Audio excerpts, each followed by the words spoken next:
I want to show you how to naturally clean your dishwasher. First off, I want you to start with an empty dishwasher.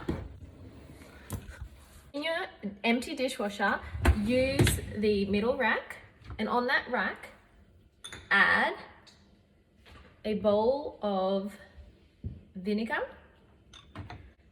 Then add a bowl of bicarb soda and add that next to the bowl of vinegar.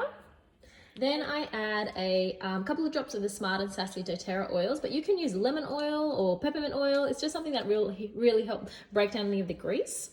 And then I'm just going to add a couple of drops to the bicarb.